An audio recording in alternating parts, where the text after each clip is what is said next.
We have a very important topic tonight on what is also known as the immune system of the body. But it's called a vital force by SOP, and even after studying the Bible, we have references to that effect, that we have a system in the body that is responsible for getting rid of, that is guarding our bodies against diseases and also getting rid of waste. So maybe before we start, I would like to confirm from the moderator, Tumishi Collins, how many minutes do we have from now?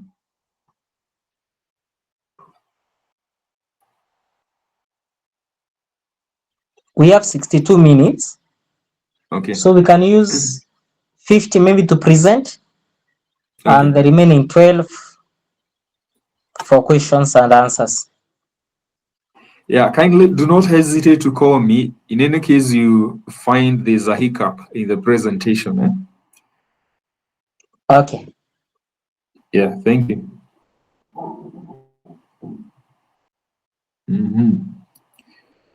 So, brothers and sisters, wherever you are, I wish to welcome you to this presentation on what you are taught as the body's immune system.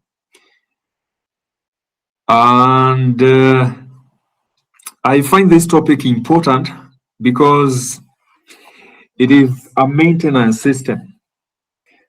After God created man, we had to have a means of maintaining our health, and in case of disease, we need to know how to tackle the disease. So it is a maintenance system. It will be responsible for ensuring that we not only defend ourselves against diseases, but we are also able to get rid of diseases from the body once we have been affected. And maybe before we start off, let's get some texts from the Bible.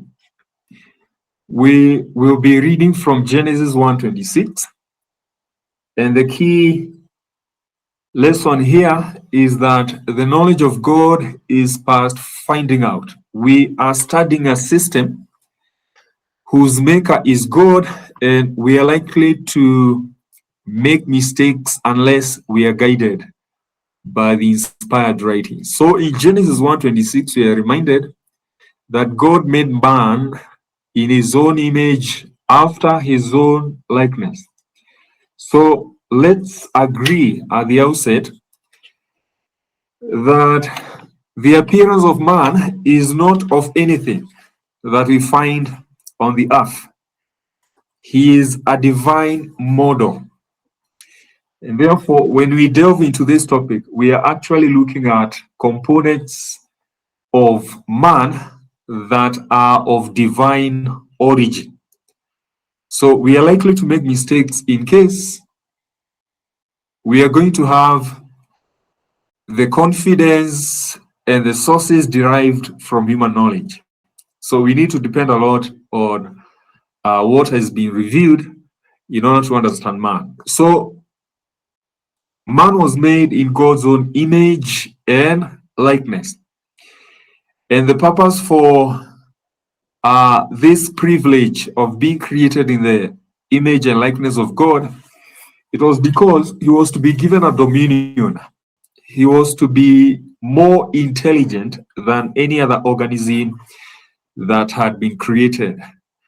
And when we talk of organisms, we mean beings that are able to move, because it's a major characteristic of understanding or confirming whether we are dealing with an organism or just any other living thing. But for organisms, they have to move. So movement is a major characteristics of all organisms. Please remember that as we go through this presentation, because movement is the best indicator of the presence of life. In Genesis 2, verse 7, We are told that the Lord God formed man out of the dust of the ground and then breathed into his nostrils the breath of life. And here we have the two phases of the creation of man. The first phase involved a material coming from the earth, and the second phase involved a material coming from the body of God, coming from heaven. The first phase also involved something that is tangible, something that is touchable, but in the second phase of creation, it involved something you could not touch. In the first phase, we have a stationary material, and in the second phase, we have a moving material. And in fact, when God was breathing into the nostrils of man, the breath of his life, gases are classified as fluids, and therefore fluid started flow. So confirmation of man becoming a living soul is the presence of movement. Presence of movement. And there are only two things that move in a human body. The first one is a gas, and the second one is any form of fluid. So the fluids we give from the body, such as the tears, the blood, the amniotic fluid, the hydrochloric fluid, hydrochloric acid, the juices, the seminal fluid, the vaginal fluids, all those fluids were not present before the second phase of the creation. And therefore, an indicator of absence of life or an indicator to the presence of death is the absence of fluid flow. That is the air and the fluids.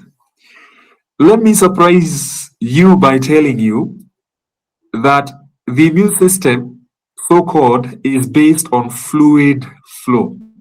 So it's a type of anatomy after the breath of life. Then you can agree with me, we are dealing with something that it might be difficult to search out. Okay? So those are the two phases of anatomy: anatomy before the breath of life and anatomy after the breath of life. The anatomy before the breath of life is called by science today the gross anatomy, touchable anatomy, anatomy that you can touch and see with your eyes and you touch with your hands. But the second phase of anatomy is fluid anatomy. Okay? It is microscopic. It may not be visualized. It might be difficult to study. Its origin is it's heavenward. It came from the body of God. This is what we are searching. We need to be humble as we go into the second phase of anatomy. And one of the components of that anatomy is the immune system. That is how delicate we are getting into this. That is how careful we need to be when discussing this topic. Now let's read together in Isaiah 40:28. It says, "Hast thou not known? Hast thou not heard that the everlasting God, the Lord, the creator of the ends of the earth, fainteth not, neither is weary, and there is no searching of his understanding." We want to delve into a topic that has been designed by an everlasting God. The oldest scientist could have lived about 90 years.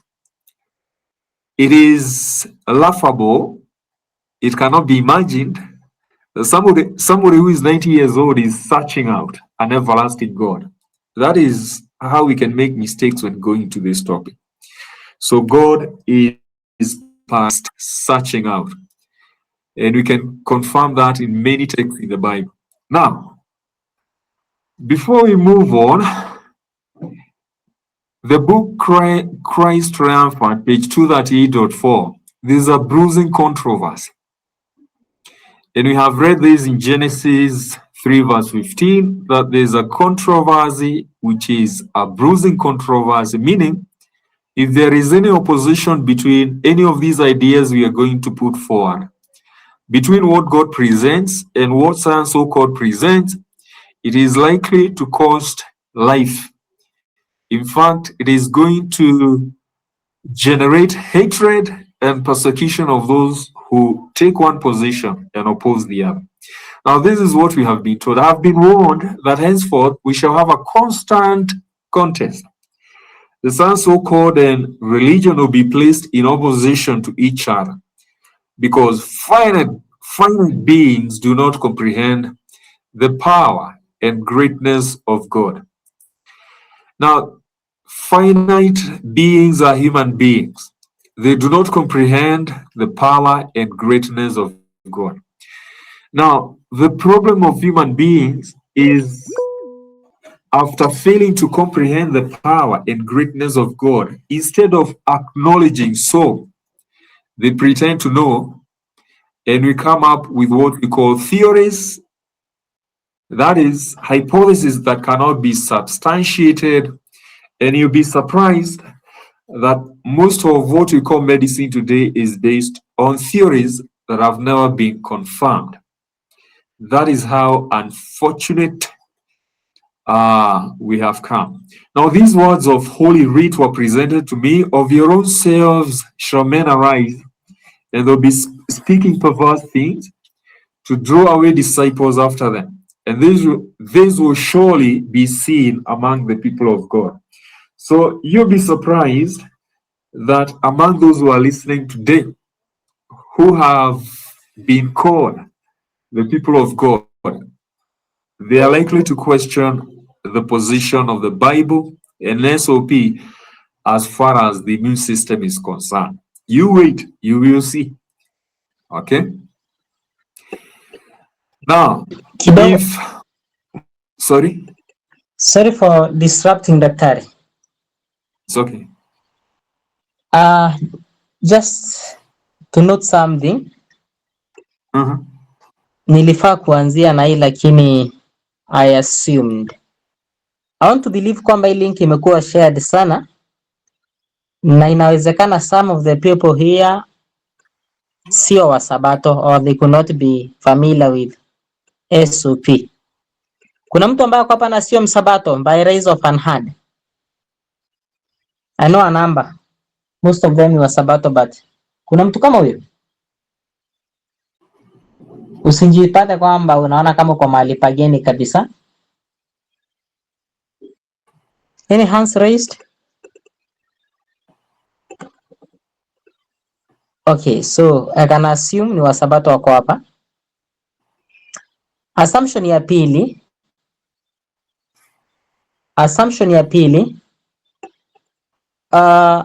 sote tuko sawa na Kiingereza ama changanywe na Kiswahili? You can text, you can type. Because these are very, very serious subject. Mimi tuliongea na daktari nikashtuka because I thought najua what is immune system, but again there's a number. Hapo mahali tunaenda it will be controversial. Kitu ulifunza kutoka primary class 1, leo ukisikia ni uongo unaweza ukashtuka sana. So yeah, Fred is requesting tuchanganye. Thank you so much. Abednego pia na wengine, thank you so much. Karibuni. Sorry for the disruption, daktari. Is network good on your side? Naona kama ina load kidogo. Oh. Let me see if you can hear me. Just confirm. We can hear you. Okay. Sorry for the disruption. You can so are you mix able to see the language kidogo. slides? Okay. Clear, visible, and your voice is loud and clear. Asante. Okay, thank you, Sam. Thank you, Mtumishi. So I don't know which part I need to to present in Swahili and which one in English. Ukimix yote tu. And I hope it doesn't mean that whatever I say I need translate in Kiswahili. Not really.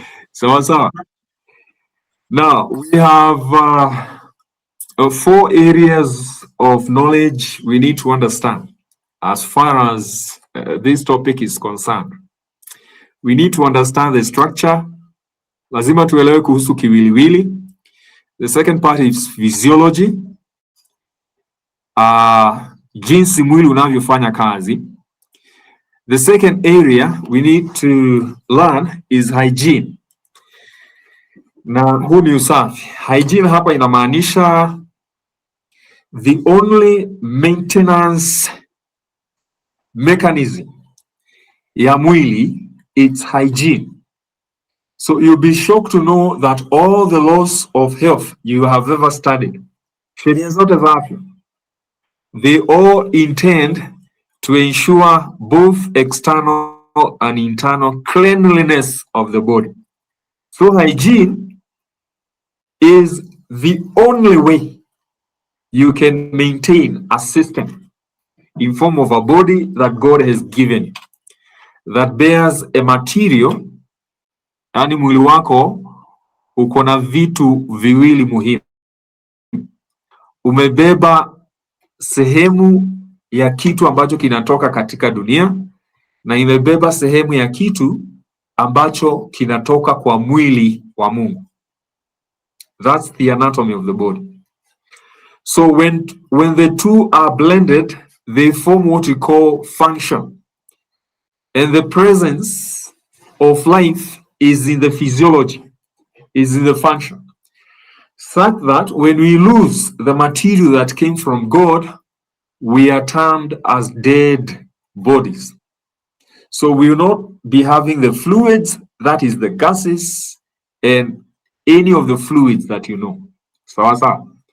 So we need to understand the structure, the physiology, so that is the response after the breath of life.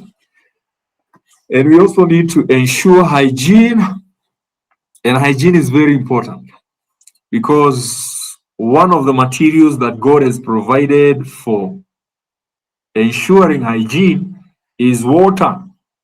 By the way, the body is composed of 1, dust, and number 2, water. Alafu, I know you know that more than 65 to 7% of the body, asilimia 65 hadi 70 ya mwili wa mwanadamu ni maji. Okay? So meaning the part of the body that constitutes the dust is smaller. And when the Bible talks about the dust, understand, we don't mean soil, we mean dust. So we are talking of something lighter than the soil. And it is extremely difficult to mix water and dust because dust is lighter than soil. And that is why when God could have spoken the human being into existence, but he chose to kneel down and design the shape of man after his own likeness. So that may confirm the delicate manner in which the constitution of the dust and the water was organized. So this would mean we had more of the water than the dust during the creation of man. And we can confirm this when the babies are growing in the mother's womb. You know, a baby during the first 3 months is just organized water. So kama mwanamke anaweza poteza mimba kabla hajafikisha tuseme wiki 8, kabla hajafikisha wiki 8, kile kitatoka ni damu. It's organized water. Okay? But it's so delicate so that if you shake it, it just dismantles, just tumbles in. Okay? It loses the shape. So that is how delicate the human mechanism, the human creation was when God was designing. And that is why he decided to organize this water by his own hands and to engage all his body into this creation. So the human body is it's a delicate form or a delicate object, and we should consider it as such. So we need to learn the anatomy, we need to learn the physiology, the hygiene, and then we need to have a knowledge of the laws of health. That is the laws guarding every part of the human machinery, because the body is built or founded on laws. And these laws are so brutal and merciless that whoever goes against them, you always be reminded by the body by what we call the signs and symptoms of a disease. Okay?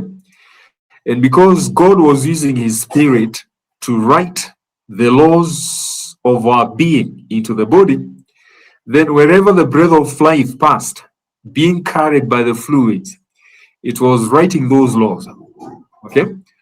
Kwa hivyo, kwa mfano, unapoita mtu kwa kukuja vidole, anywhere you have a joint in the body is an indicator or a reminder that you're supposed to move that joint. So wherever you have a joint in the body, that's a law that you have to move it. If you don't move it, then you have a problem with the fluids. The fluids will have a problem when it comes to flowing of those fluids, because the secret of life is in the fluids. And elsewhere you can read in Leviticus 17 verse 11 where it says the life is in the blood. Okay? For the same reason the Jews were told, or the people of God were told in Genesis 9 verse 4, never to consume the flesh together with the blood, because the blood contains the life of the flesh.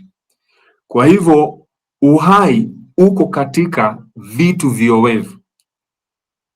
And that is the most important thing we need to learn.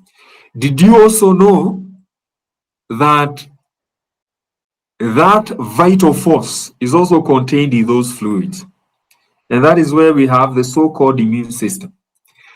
Tuendelee kwa sababu hatuna wakati mwingi na najua maswali itakuwa mengi.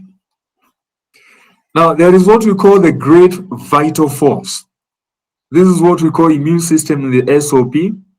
I want to remind you that the spirit of prophecy has distanced itself from using the word immune system for a reason.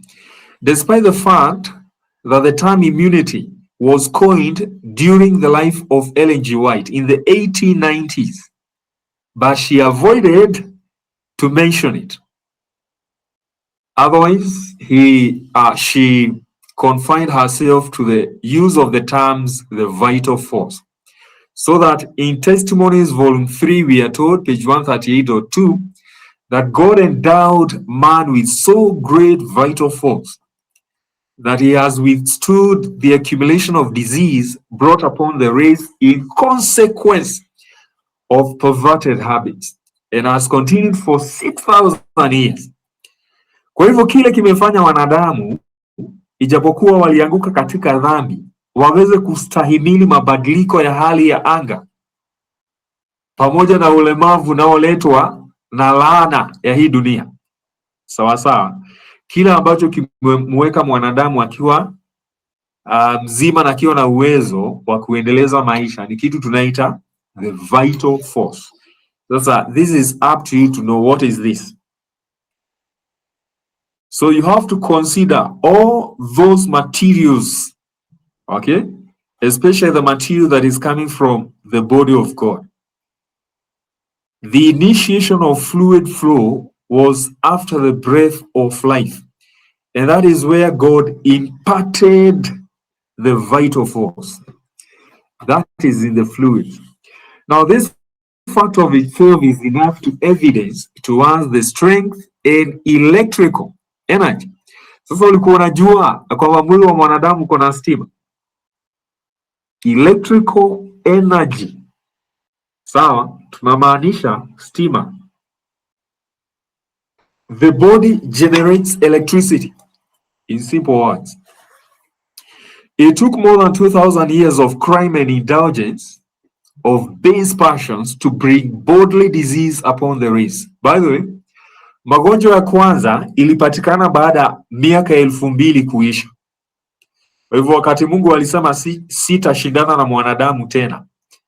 Kwa hivyo wakati miaka ilikuwa inapungua, basi hapo ndipo mwanadamu akaanza kulemewa na magonjwa.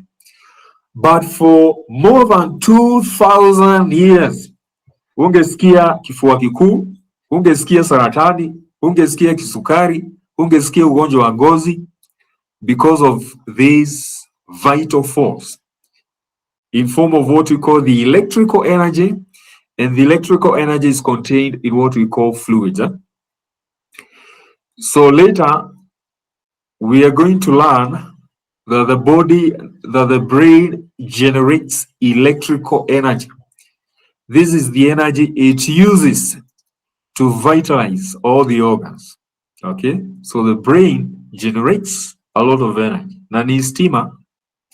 So if Adam at his creation had been endowed with 20 times as much vital force, had not been endowed with 20 times as much vital force as men now have, the race with their present habits of living in violation of natural law would have become extinct. At the time of Christ's first advent, the race had so degenerated rapidly that accumulation of disease pressed upon that generation, bringing a tide of woe and a weight of misery inexpressible. Kwa hivyo wakati Yesu Kristo alikuwa anaingia kwa mara ya kwanza, kama Adamu hangekuwa amevikwa nguvu hii, basi ni kumaanisha ya kwamba wanadamu hawangeweza kustahimili kungojea hadi kurudi kwa Yesu Kristo mara ya kwanza. Kwa hivyo inamaanisha hivi, jinsi tunavyoendelea kupuuza sheria za afya kiwiliwili na jinsi mwili unavyofanya kazi, ndivyo tutakavyolemewa kumngojea Yesu Kristo ajapo mara ya pili. Na kama unafikiria hiyo haingii, nataka uangalie watu waliotoka Misri kuelekea jangwani. Walikuwa wanapitia katika mazingira mazito kiasi ya kwamba waliokuwa na shida za asma, shida za kisukari, shida za saratani walikufia njiani. Hawakuweza kufika katika jangwa. Let's delve into a very sensitive area here. We are going to look at the scientific position on immunity. Kwa hivyo wanasayansi wanatuambia namna gani? Elewa ya kwamba mtumishi wa Mungu alionyeshwa an opposition, a controversy, a bruising controversy between human science and what we call created science. So the scientific position on immunity is that the immune system is a complex network of cells, tissues, and organs that act as your body's defense system. Kwa hivyo, sayansi inadai ya kwamba kinga mwili ni mkusanyiko wa seli. Sasa hapo lazima tuwe makini sana, kwa sababu anytime you mention the cell, you are entering what we call the second phase of the anatomy. So you are dealing with what we call fluid anatomy. And this is a delicate area because the material here comes from God, from the body of God. But when you talk about the tissues, the organs, I have no problem. Okay? So that's the material from the earth.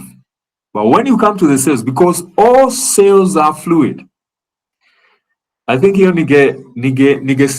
nigesisitiza tena niseme, may I take this earliest opportunity to say that all cells are fluids. And therefore, anytime you mention the cell, remember, you have gone into what we call fluid anatomy.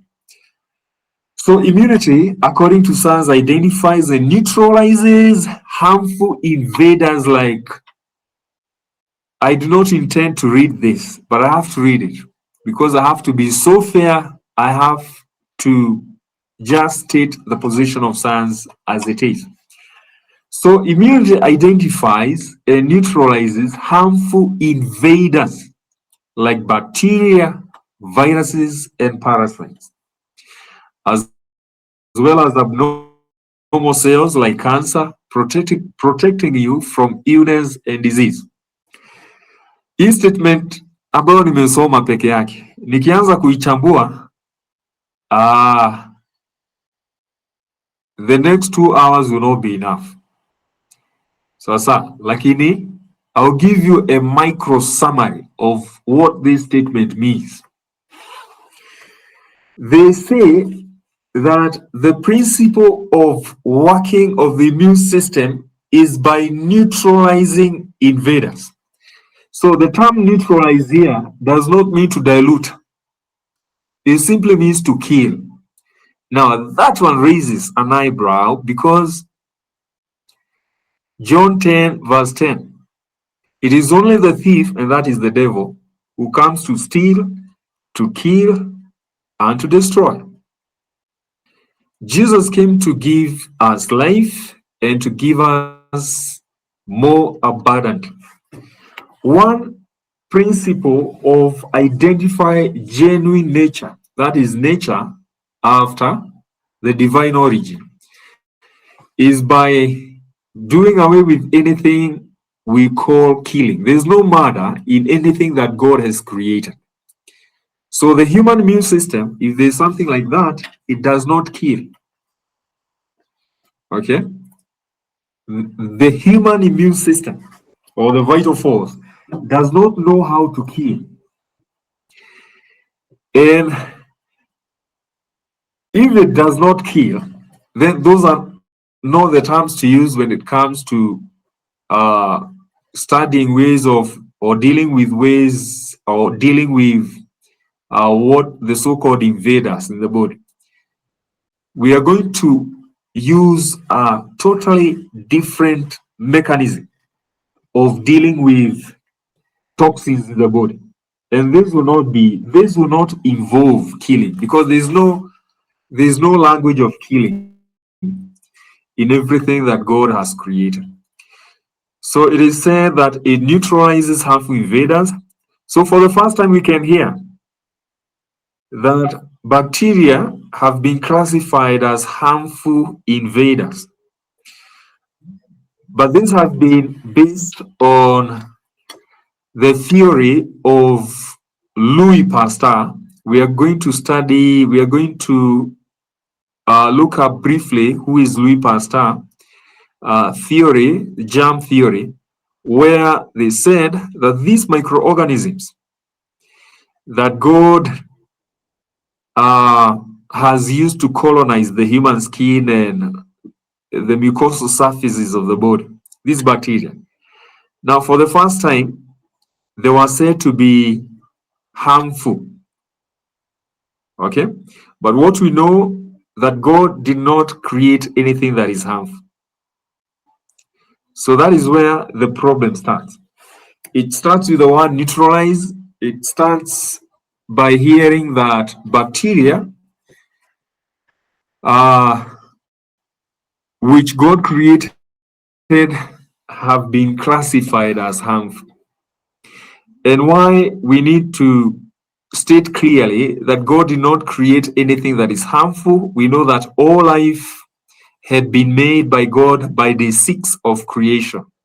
So this includes the bacteria, okay, the parasites, and they were all created to form what we call a harmonious ecosystem, which is beneficial to one another.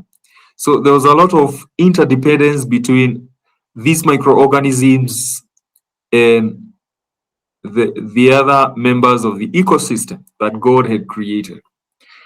So kwa muktasari tu nataka kusema hivi, ya kwamba wakati Mungu alichukua mavumbi, na namaanisha mavumbi, sisemi mchanga, alipochukua mavumbi, that was the finest material from the earth. And maybe that is why we are tender and delicate. So when he took that material, that fine powdered material, he did not refine it. So it contained all these bacteria and parasites or any form of life at the microscopic level. So that is what God used to create human beings. He did not refine it, he did not clean it. So that is why we have a very large ecosystem of bacteria on our body. Then the other thing is, we have been told that the other mechanism of working of the immune system is to neutralize abnormal cells like cancer cells. And here we have another problem, because for the first time we hear that the human body can generate abnormal cells. It is true to some extent, but we hear these are cells that are abnormal, that continue to grow. They are abnormal, they have mutated, they have changed, yet they continue to grow. So now that one goes against the principles of life, because we know disease, which is abnormality or mutation, anytime a cell is diseased, it ceases to grow. In fact, it prepares to die. So for once we have been told that a mutated abnormal cell, a disease cell, has the ability to grow. And now that one raises eyebrows, but all this in the name of the immune system. So then we hear that that is how the immune system is supposed to protect you. So the other position of science is that we have two types of immune system. So the first immune system, they call it the non-specific. Kwa hivyo hii aina ya kinga mwili ni ile ambayo haichagui, haina uwezo wa kuchagua. Na ninaposema kuchagua, tafadhali sikiza kwa makini, ninasema kuchagua, because that word is political and it has been misused. So the first phase, the first form of the immune system is said to be non-specific, haichagui. So meaning it is going to trap any supposed invader. So meaning you can use the physical barriers like your skin, mucous membrane, the tears, the hydrochloric acid. So anywhere the body is exposed to the external environment, there could be a fluid, there could be a barrier, and that is the first form of the immune system. So the other type or the other example of this innate meaning you have been born with. So when a baby has been delivered by the mother, they have a skin, they have that barrier system. But we are also told that the other type, the other component of this innate immune system is certain cells which have no specificity. Kuna seli ambazo hazijui kilichovamia mwili, kwa hivyo hazichagui, and we call them macrophages. So these cells are said, they are said to obstruct the invader or something that is invading the body, and then they engulf it, and then they digest it. Okay, so they destroy it by what we call digestion. And here we have a problem, because we are talking of a substance that is coming into the body. It is foreign to the body. It is not known by the body, but we hear for the first time that the cell digests it. It engulfs, meaning it surrounds that invader and digests it. That one raises eyebrows, because natural materials like the cells of your body have been shown or have been proved that they are not compatible with foreign materials. Otherwise, we could be incorporating any sort of material that comes into the body and we digest it. But what we are going to learn later is that body cells or materials that are genuinely natural, they are incompatible with foreign materials. So instead, the body would bar them, okay? The body would form a wall against them and prevent them from being digested or from getting into the body. So that is why maybe everything you knew about the immune system, somehow it might be crumbling, and you need to be very careful. Now, the second phase or the second type of the immune system is called the adaptive immune system. And this is where the problems arise. Now, this is where we need to fasten our safety belts. This is where we need to have a sober mind. This is where we need to keep our phones in silence mode. This is where we need to lock ourselves into a room and listen very, very attentively. Now, the position of science concerning the adaptive immune system is this, that this is a specialized learned defense system that develops over your lifetime as you're exposed to diseases or vaccines. So we've been told that is adaptive.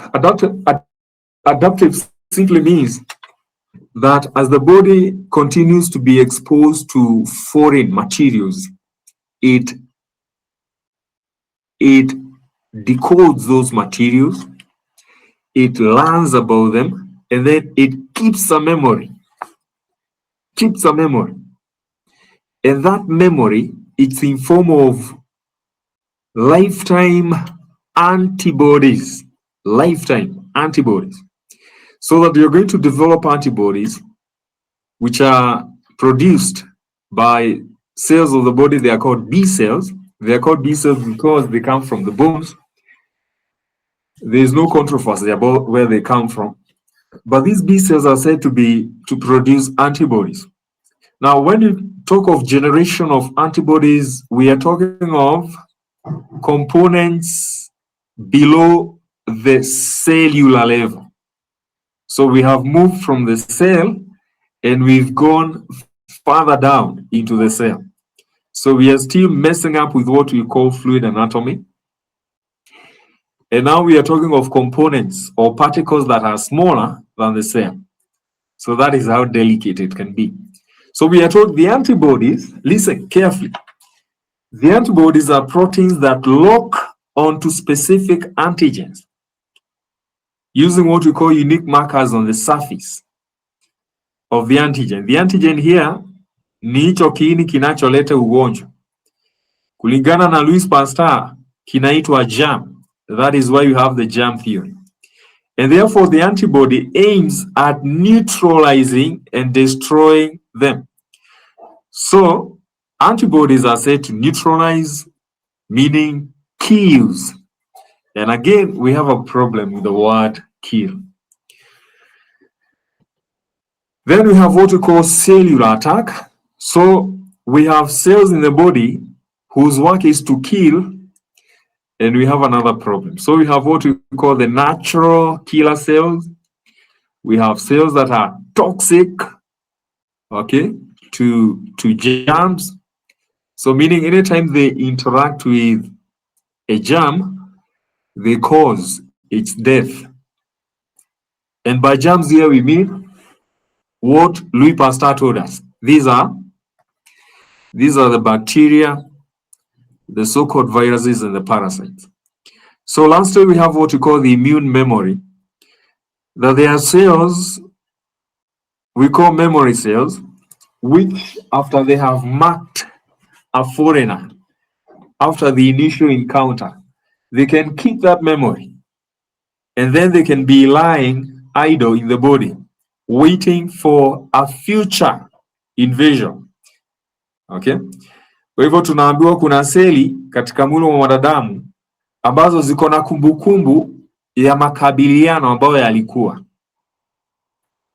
wakati fulani. Na hizi seli ziko na uwezo wa kukumbuka mfano na hatari ya kiini ambacho kilileta ugonjwa wakati fulani. na kwa hivyo zitakuwa zinakaa kwa mwili zikigojea wakati fulani baadaye katika maisha yako. Zitakapokutana na kiini kama hicho, basi zitakuwa na uwezo wa kufanya nini? Kukikamata na kukiharibu. And there we have another problem, because there is no material in the human body that is idle, lying somewhere waiting for something that is going to maybe attack the body in future, and at that time, that is when they will be active. You'll be shocked to know that the entire body is engaged at work on a daily basis. Wacha tusikie Edward Jenner. This is the guy you need to know. He's called the father of vaccinology. And nataka tu tuelewe kile ambacho kilifanyika katika mwaka wa 1796. Kwa hivyo Edward Jenner, who is called the father of vaccinology, is said to have been experimenting. It was a period when we had cases of smallpox. Alafu yeye kwa akili yake, unajua the mind, the heart of a human being is desperately wicked. Now, what informed him into doing what he did, we do not know. Okay? Kwa sababu alifanya nini? Ukisoma in May 1796, we are told he tested this by inoculating an 8-year-old boy, James Phipps, with material from a cowpox lesion. So hii material, nataka uelewe ni usaha. Okay? But you know the mainstream science could not have said pus, because we understand what is pus. It is a dead tissue. So alienda kwa kidonda cha ng'ombe, akachukua usaha, alafu akachukua kisu, akakata mtoto, akaweka usaha. So I want to challenge anybody today who is reasonable. Hujaienda shule, hakuna kitu kingine unajua, wewe ujipate tu kwa mahali ati unafikiria jinsi ya kulinda mtoto wako asije akapata ugonjwa fulani. Uniambie, utaenda kwa kidonda cha ng'ombe, uchukue usaha, uchanje mtoto, umwekee huo usaha. And I know where you are saying, enyewe huu jamaa, kama si uchawi, maybe he was not in his right mind. And I know that is what you are saying wherever you are. So then he wrote a paper, documented what we call the groundbreaking experiments. And then he coined the term vaccination from the Latin word vacca, which means cow. Now look at the global impact. Imagine his invention laid the scientific groundwork for modern immunology and eventually led to the global eradication of smallpox in 1980. We need to discuss this one at a later time, okay? What is this they call the eradication of smallpox in 1980? Utashangaa what they say here is not what they mean. But we are told that one became the beginning of modern immunology.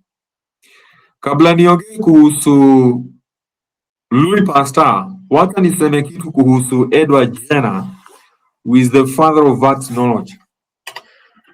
Baada ya Edward Jenner kufanya huu karabati wote, this was the outcome. Sababu alikuwa na tabia ya kuchanja watu na usaha. In the year 1810, and people of God, let me tell you, there's a lot that happened in the 19th century. The year between 1800 and 1900, we had significant steps taken in medicine that has changed the world today. And it could be the reason why. The only way we can explain sufferings that are continuing today is because of mistakes that happened in the year between 1800 and 1900. And of course, these people, after doing certain experiments, kulikuwa na problem of monitoring, investigation, confirming. So people are just doing experiments, okay? But you'll be shocked to realize that this has become the basis of treatment today. It's unfortunate. Kwa hivyo baada ya Edward Jenner kufanya hii mambo yote, sasa the year 1810, between the year 1810 and 1815, so 1810 and 1815, listen, he lost 5 relatives, wengine wakiwa watoto wake, 3 children who died within 2 years, and 2 other people who died between the same period from tuberculosis. Now ukisikia tuberculosis, sasa unaelewa ya kwamba the only way you could contract tuberculosis during those times is interaction with diseased animals. Imagine the material Edward Jenner was using to inoculate the people with was pus from cow sores. The year between 1810 and 1815, he lost 5 close members of his family, including 3 children. Edward Jenner got a blood clot, not a blood clot, but a hemorrhage in the brain 2 times. Okay, the first time I don't remember the date, but the second time he got a brain hemorrhage because of inflammation of the brain was in the year 1823 when he died. So he had a very bad ending. So that was the fate of the father of vaccinology. This is the guy whose principles you can be persecuted if you go against them. He had a very bad outcome. He lost children to tuberculosis because of these experiments, and now he has become the foundation of what we call the modern day immunology. Now let's go to the father of modern immunology, Louis Pasteur. In the year 1860, 3 years before the first vision on health was given, okay, and 1 year after the book Origin of Species had been written by Charles Darwin. So we are talking of the year 1859, when the Origin of Species was written. It was a model for evolution, because scientific medicine is based on evolution. So 1 year later, 1860, this guy propounds what we call the germ theory. And in this theory, he says it is the bacteria that causes diseases. Okay. So during the same time, there's another guy called Antoine Béchamp who opposed him. He was a contemporary. He stood for the scientific establishment, lakini alimpinga. Na akasema ya kwamba bacteria have nothing to do with diseases, but they only take advantage of a diseased and decaying tissue to come. And that is the truth. Ya kwamba bacteria do not do nothing with what we call healthy tissue. Otherwise, we could be dead by now. We have billions of bacteria in the mouth, on the skin, in the anus, in the reproductive system. They are there. Unfortunately, this theory becomes the basis of what we call modern day treatment for bacteria. I want to challenge any one of you who is listening. Give me any one disease that is caused by bacteria, and then we can discuss that. Any one disease that is caused by bacteria. Okay? And you have to be very scientific, you have to be rational, and you have to base your explanation on something that is reproducible. Okay, we want consistency. So in the late 19th century, Pasteur expanded on Jenner's work by developing what we call laboratory-created vaccines for diseases like anthrax, rabies, establishing the modern principles of vaccination and germ theory. Kwa hivyo, kutengenezwa kwa chanjo kulitokana na hiyo dhana ya Louis Pasteur ikijengwa juu ya ile ya Jenner, na kutoka hapo we had all sorts of treatment based on these two gentlemen.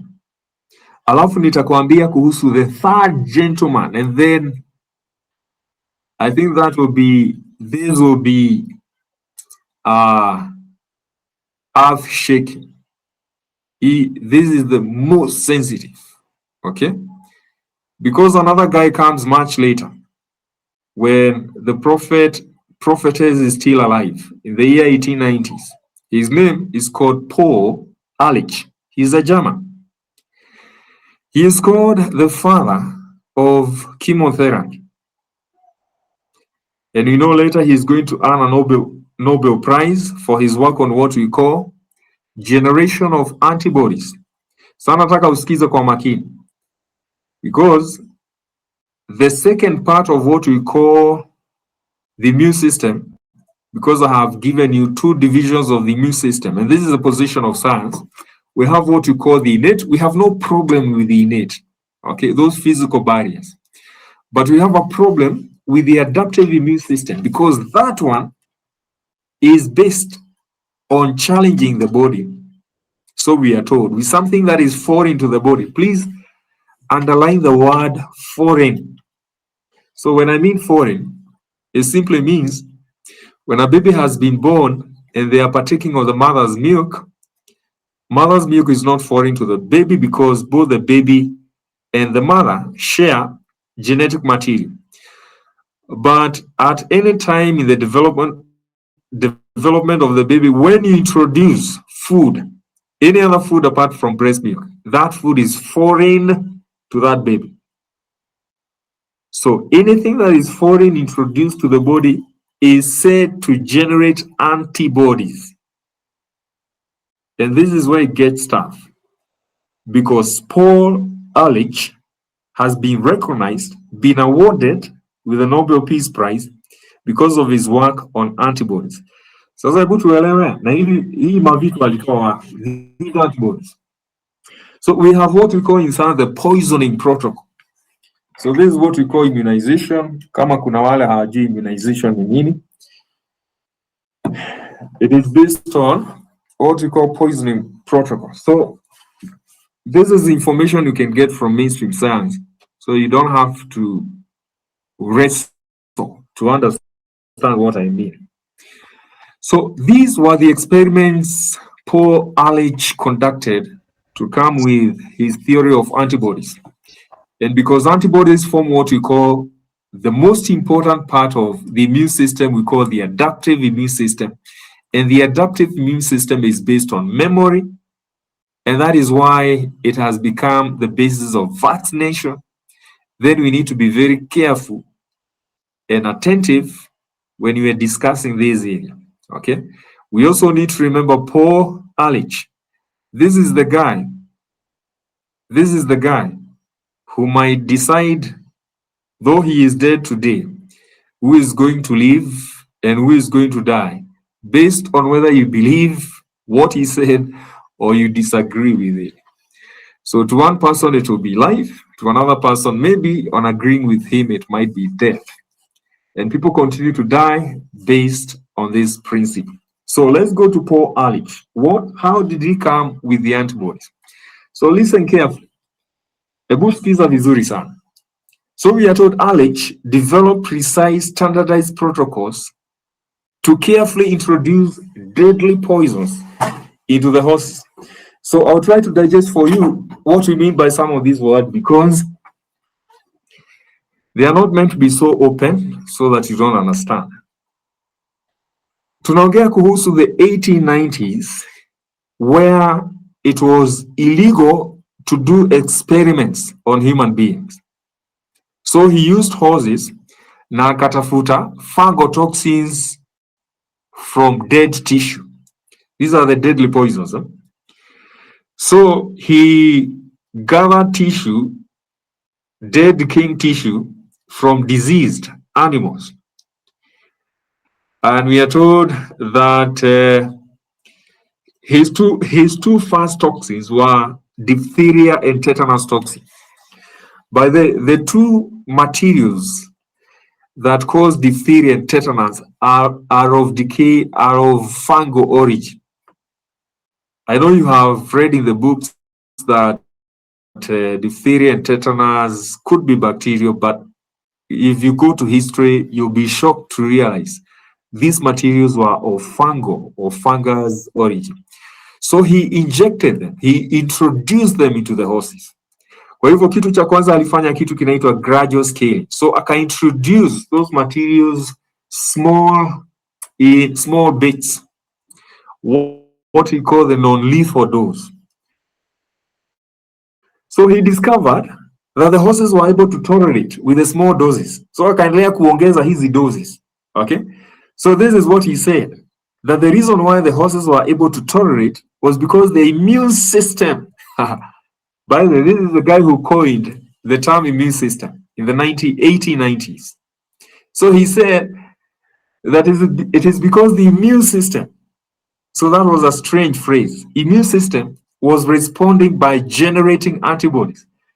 So how did he know there were antibodies? Alisema hivi ya kwamba he checked in the blood of the horses and he found some proteins.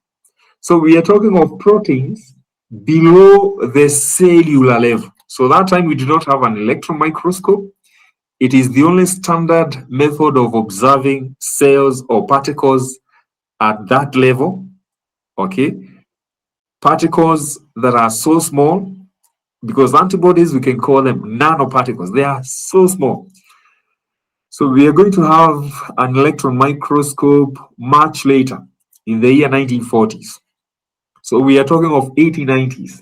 So he said that he could have observed, and this was based on a lie, he could have observed the blood of these horses and found certain proteins, and he called those proteins antibodies.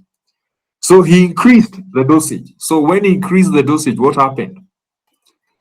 When he increased the dosage, the horses could easily survive the doses of the toxin that would normally be instantly fatal. So akagundua ya kwamba when he injected the toxins all at once, the horses died. But when he was introducing those toxins slowly by slowly, they were surviving. So he said, these must be antibodies. Okay? So do you want to ask, have you ever asked yourself whether the idea of the antibodies and the second phase or the second division of the immune system came from? Ni hapa, si pahali pengine. Kwa hivyo, this is what we call science. Kwa hivyo, when you hear that, listen to what science is saying, ndio hii hapa sasa. Okay? Harvesting the serum. So, because when he realized that when he introduces small doses of toxins, the horses were surviving, then he was convinced that there are certain proteins the horse is producing that is making them to survive. So he started to harvest the blood of the horses. So he harvested. So once the antibody levels peaked, that is what he believed, blood was drawn from the horse's jugular vein. Kwa hivyo alienda akachukua damu kutoka kwa farasi, alafu akaipurify, ama he separated the red blood cells and he was left with what we call serum. So akasema this serum, which is just the yellow component of the blood, that yellowness is because of the antibodies. So he generated what we call the first vaccine against a fungus we call diphtheria, na ikaitwa equine. Equine means it comes from horses. So if you go to the current vaccination schedule today and you check for what we call the diphtheria vaccine, you're going to find the name or the word equine. Ukiona equine, ukumbuke alich. Hapa ndipo ilitoka. Sawa sawa. Now, let me challenge this position. So he says that if you introduce the toxins little by little, so the horse is going to have immunity because of what we call antibodies. So I'll give you an example. Watu wa Mungu, sikiza mahali uliko. Uniambie. I'll give you an example of a toxin. Alcohol is very toxic to the body. It is going to damage your liver, it's going to damage your heart, it's going to damage your kidney, your brain. Alcohol is toxic. Sasa nataka nikuulize, ukianza kunywa pombe kidogo kidogo, tuseme let's start with 1 glass. Okay? Alafu uende ukiongeza pombe kidogo kidogo. Mwishowe uanze kunywa how many glasses? 20 glasses. Hey, watu wa Mungu, have you gained immunity against alcohol? Hiyo ni kumaanisha umepata antibodies, yeah? Against alcohol. Yeah? If you continue to introduce toxins into your body, what have you observed instead? In fact, what you have observed, especially for the cases of alcohol, you continue to damage your liver, damage your kidney, damage your brain. Eventually, you become dependent. Dependent simply means, if you look at this word called tolerance building. So those people who have what we call tolerance to alcohol, ni wale watu ambao huwa tunasema lazima watoe lock in the morning because they have become so dependent on alcohol, they cannot function without it. So lazima watoe lock. So ukiangalia mtu ambaye ni dependent on alcohol, somebody who has become tolerant, wale watu huwa wanatetemeka kwa sababu hajakunywa pombe. Are you going to tell me that that guy has immunity?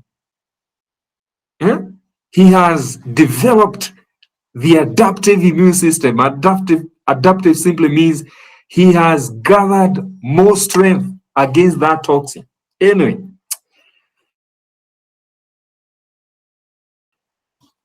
Okay. So that is what we call science. Tuendelee. So the issue of immunoglobulins, hii serum ambayo Ali alitoa ndio imekuwa the basis of transferring antibodies. Okay? So ukigoogle online unaweza pata kuna kitu inaitwa immunoglobulins which can be injected. So when you have maybe a viral infection, it said you have a viral infection such as hepatitis B, ama uko na kitu inaitwa paralysis of some kind kama ile inakaa polio, so you are injected with something we call immunoglobulin. Sasa usiwahi niulize inatoka wapi. Sasa umejua inatoka wapi, because we do not inject them into human beings, they have to come from animals. So these immunoglobulins and vaccines are based on what we call animals. And let me tell you why we have these products being generated from animals. Elewa nimekuambia 1859 Charles Darwin ameandika original species that we share a common ancestor with bacteria and other animals. God says we were created in his image. We have no likeness on earth. Our likeness is in heaven. But mtu amedai ya kwamba tumetoka kwa wanyama. No wonder hii damu ya farasi utakunywa. Okay? Na kitu kingine, the germ theory. So the idea that germs are causing disease as opposed to the condition of your body that is attracting those germs. Okay? By the issue of germs, please, elewa kitu kimoja. Kuna watu wako na vidonda ambavyo haviponi. Unaona kidonda inatoa usaha, kidonda imeoza. Okay? Why microorganisms and other organisms have been designed to work with the human body and to work with human beings. I'll give you one example. So if you introduce maggots kwa hiyo kidonda, interestingly, the maggot will eat all dead tissue and it will spare your healthy tissue. So the maggot will not eat the healthy tissue. A maggot is something that is visible. You can see it with your eyes. Okay, but it's so intelligent if you introduce it. So that mechanism is called biological debridement or biological. It's a biological way of treating ulcers that are non-healing. Kwa hivyo weka maggots, zitakula kitu yote imeoza na hazitagusa the healthy tissue. The bacteria do the same. In any case, you have dead tissue lying around. They are going to eat it, but they are going to spare it because they do not harm the healthy tissue. Okay, hao wataalam inasemekana walifanya kazi nzuri sana, kwa sababu walifanya kazi nzuri, lazima tuwapatie zawadi. Kwa hivyo waliotengeneza antibodies 1901, wakati the Nobel Peace Committee iliundwa, they were awarded for the serum therapy. Okay, wale waliotengeneza ile ya vaccine ya walidiscover tuberculosis and those germs. Okay, Robert Koch, he was awarded. Paul Ehrlich hapo chini 1908, he got the Nobel Peace Prize for bringing about the theory of immunity. Hata kama ilikuwa ya kishenzi, alipata zawadi. Okay, so some of these awards are meant to mask the truth, because once you award somebody, then he gets all the credit, but you forget the unproven theories behind. So I want to inform you of something that happened in 1853. 1853, 10 years before we got the first health vision, or before the health ministry was started by the pioneers. So kuna watu tu wako na akili, wakaanza kusema na hii kitu mnatuwekea usaha, hamuoni hii ni yani mnatuchukua aje? So there was an vaccination movement in 1853, and it was so strong that it continued to the extent it destabilized government.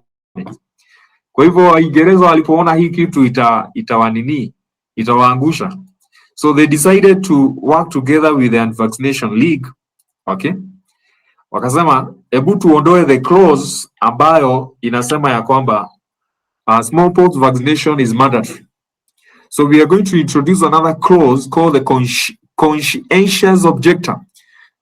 This is meant to allow the person who chooses not to get the vaccine to be allowed to be exempted. Okay, so walipotoa hiyo clause 1907, 1898, hiyo maandamano ikaisha. So the reason for saying this is this, ya kwamba wakati Edward Jenner alianza these experiments, he did not have the science to back it up. So when these campaigns and protests were continuing, science was in the scientific community met in the boardrooms.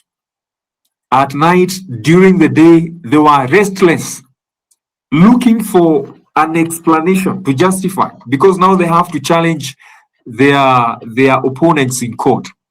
So they were looking for a theory to justify that injecting pus is working. So they came up with the idea of the immune system. So they constructed it from the reverse. Yani mtu anaanza na answer, so you have to justify where the answer came from. So it was a very difficult period for the scientific establishment. So they have to generate a theory we call the immune system theory, because they were challenged in courts. There were so many lawsuits in courts in the US, in the UK. They were challenging the vaccination principles, and the scientific establishment had to come to justify why they were doing so in court. So walipata shida sana until they had to use what we call the police power. When I talk about the police power, you know what happened in 2020, 2021. Okay, when somebody cannot convince you, they have to use force. So they were called the mandate. Sasa hiyo tumemaliza. Hii mambo ni sweet. Na sitaki nini. I don't want us to miss a very a very important party. Now, in 1953, there's a guy called James Watson and Francis Crick. Okay, these people came with the idea that they had discovered the human DNA. Na walikuwa wanasema ya kwamba inakaa kama ladder ama ngazi. Okay, now the problem with these people is that on a paper they wrote on April 25, 1953. So this paper is accessible. Ndio sababu tunasema haya mambo iko wazi, ujitafutie. So the paper that they wrote on April 25, 1953, watu walisahau kujua. These people said after studying, because you see, studying the DNA, you are going below the cell. You are coming from, and this is fluid anatomy. So you are going from the cell, going deeper into the cytoplasm, going into the nucleus. So what they admitted in that paper is that they had assumed, they had made an assumption. In fact, by their own admission, they said they made an assumption that the human DNA could be in the structure of a helix or a ladder. And why they came with that assumption is because it was so difficult to study that DNA. In fact, the tissues they were using to study it, they had to be dried out, okay, using X-rays. In fact, the material, the picture they produced eventually was of a material that has been burnt with X-rays for 62 hours. Underline that, 62 hours. So what happens when you radiate or you burn something with X-rays for 62 hours and then you generate a picture? If you go for radiotherapy, kwa mfano uko na saratani yako, ufanyiwe radiotherapy, your esophagus or your throat becomes narrower. By the way, it's a hard tissue. No, it is soft, but it's harder than the DNA. But it becomes narrower because of that radiation. Now imagine radiating a fluid material, okay, below the cell level for 62 times, and then you give us a picture. That is what they call the DNA. So they wrote in that paper, we have made an assumption, but today that assumption has been converted into a reality, and that is what the science of immunity is based on. It is based on a material that was radiated for 62 hours, and that is what we call the human DNA. And this is what is used in forensics. So they use what we call the PCR machine to study what we call the DNA, okay, and for paternity testing. But people do not know what they are testing. In fact, when people go for paternity test, they are not aware what is being tested. You're only given the results, okay, or the results are forwarded or produced in court to say that your DNA matched with that of the child. But people have no idea what is happening in the stage. I'm not going to discuss what happens in the stage, but I'll tell you something different from what people are told about the DNA. But what I wanted to say about the DNA is this, is that that material is beyond what humans can study. Let's only accept that. It is beyond the cell level. It cannot be searched out. It cannot be studied. It is difficult. It has frustrated science. In fact, by their own admission elsewhere, they are finding notorious difficulties in understanding this component of the cell. Okay, so let's just accept that statement for now. I have the explanation, but it will not be, the time we have is not adequate to explain.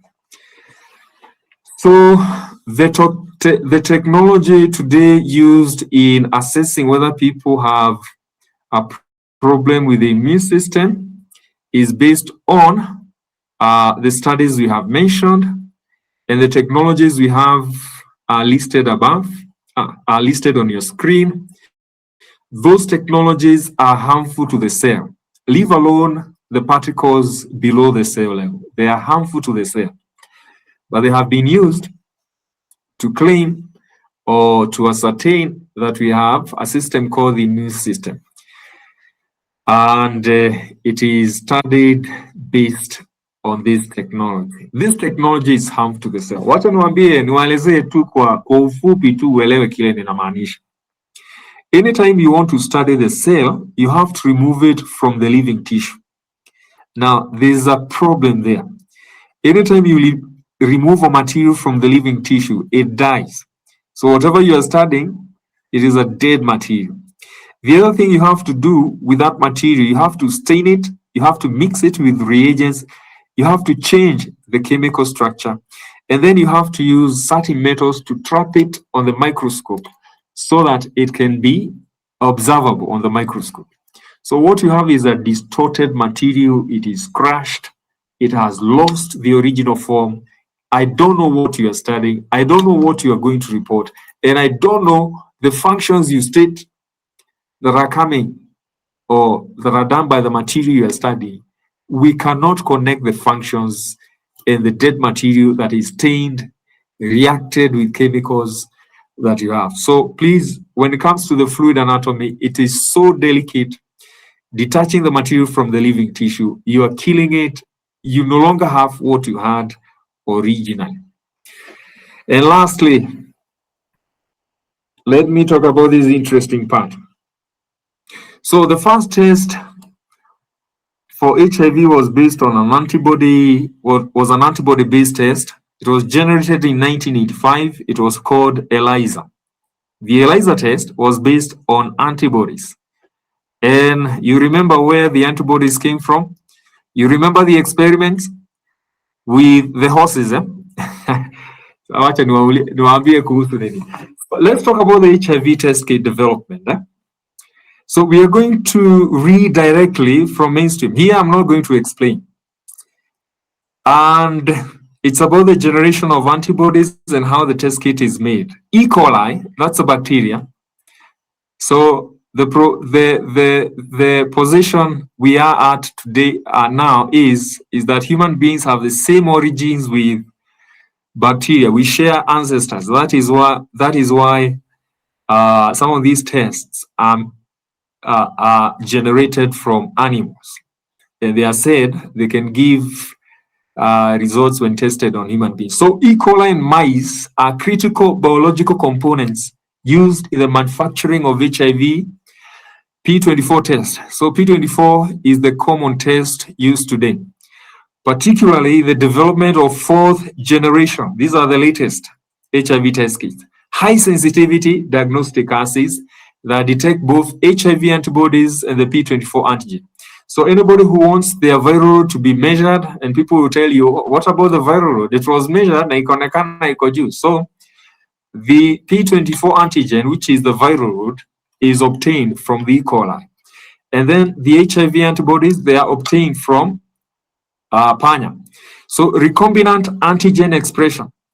E. coli commonly strains like a type of E. coli called BL21 is genetically engineered, meaning it is changed. The material, the genetic material is changed to produce large quantities of recombinant HIV P24 protein. So the test kit you see ile unaambiwa sasa ikileta line moja hii ya juu ujue uko sawa, na ikileta line mbili ujue maisha lazima iendelee. Sasa so that one is genetically engineered from E. coli. Kwa hivyo kama wewe ni E. coli ni sawa. Okay, hatutabishana. The fourth generation assays. The fourth generation tests, such as the Architect HIV antigen antibody combination. So this is the test that is being used today.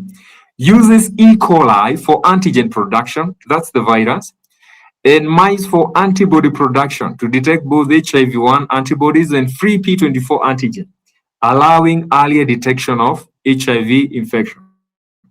So the E. coli and mice, the good thing about them, they have a high generation time for antibodies. So they will give you antibodies very fast. So when those tests are used, when those materials from mice and E. coli are used, they will give you a reaction very fast. Okay. And one example of the test is this. So once the HIV antibodies and antigens are harvested from E. coli and mice, so they are recombined. So that is why any HIV test, when you go to buy an HIV test, please get the insert that is inside soma vizuri. Unajua watu hawapendi kusoma, na hii hakuna mtu atakusaidia kama hutaki kusoma, because one thing that is going to mean death for so many people ni kitu inaitwa stupidity, and the second thing inaitwa lack of, or that is lacking energy. So two things we need to guard. You have to guard energy, and you have to guard intelligence, because utatumiwa vibaya. So you have to read the insert. So you're going to find it is called recombinant HIV. So this is the test. This is the insert in one of those tests. So they say this test is based on MEA technology. MEA simply it's monoclonal enzyme immunoassay technology, utilizing recombinant HIV from E. coli antigens and HIV P24 monoclonal antibodies coated on microparticles to capture antibodies against HIV1, HIV2, and HIV P24 antigen respectively. So captured antibodies antigen react with biotin labeled recombinant antigens, peptides, and P24 monoclonal antibodies. So that is what is in that insert. So ndio sababu wanasema, so individuals who have the following issues are likely to have cross reactivity. And we can count up to 70 conditions that can give you a positive test if you have those conditions, including a mother who has been pregnant for more than 2 times, has a lot of antibodies, and they are likely to give you a false positive, including malaria, tuberculosis. Okay, watu ambao have been recently vaccinated. I had a case of somebody who had got a hepatitis B vaccine and they were positive, okay, for HIV. In 2020, we had people who were getting the COVID jab and they were becoming positive for HIV. That was in Australia. So this cross-reactivity is there. So the point is, because the material is got from animals, bacteria such as E. coli, and also mice. So let me stop there. There's a lot to study, but mtumishi, kama unasikia sauti yangu, please take over.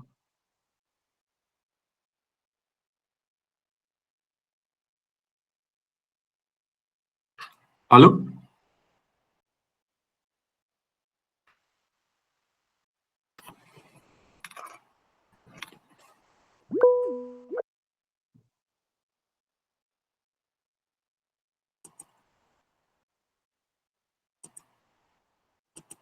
Hello?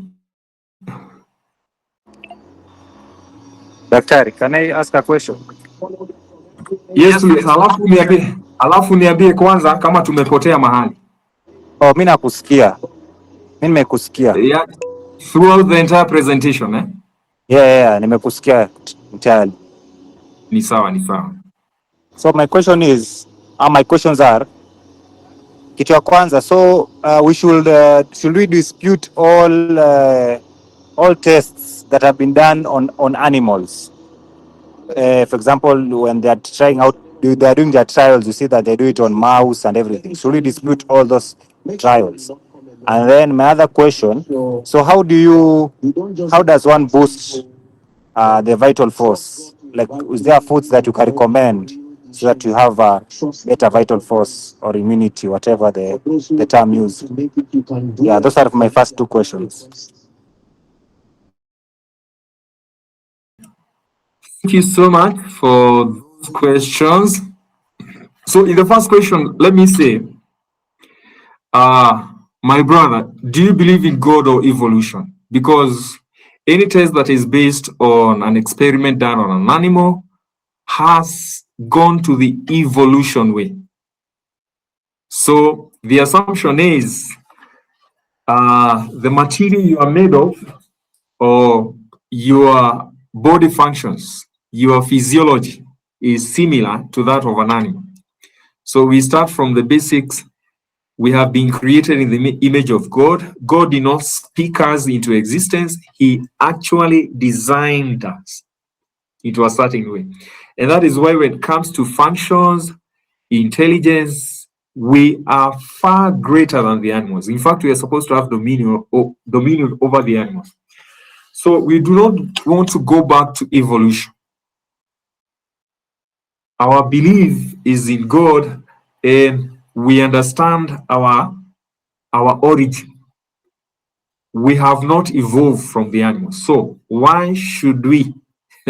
Why should the animals be a what? A model, okay, for determining whatever is being experimented, how it's going to work in us. So that is number one. So for the second question, how to boost the vital force.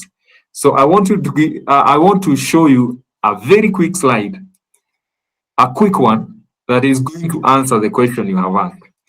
And please, when I show you this slide, please confirm for me whether you can see it so that I can explain.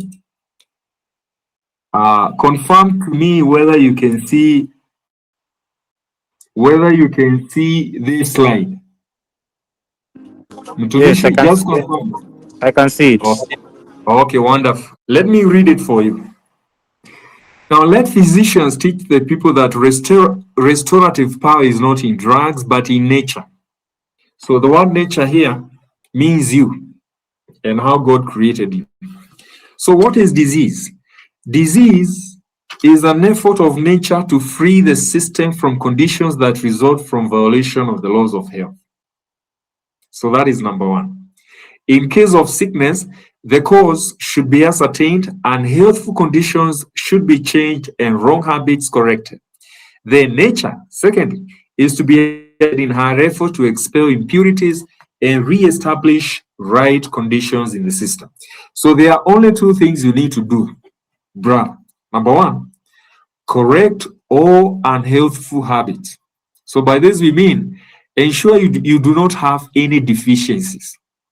Okay? Ensure you do not have any deficiencies. Supply the body with what we call living food, not dead food. So that is going to nourish the vital force. Okay? It is going to ensure that you're going to supply the materials, the resources needed to make up and to maintain your body. Number two, you are going to detox. You're going to detoxify the system. You're going to free the system from all those conditions. Expel impurities. And you have many ways of detoxing. You can exercise and you sweat out. You can pass urine. You can breathe out carbon dioxide. You can pass to ensure that all the elimination mechanisms have been activated so that you get rid of the toxins. So in other words, the only way to maintain health is by supplying the deficiencies and ensuring full detoxification of your body. And as you detox the body, remember, do not entertain any more toxins. Okay?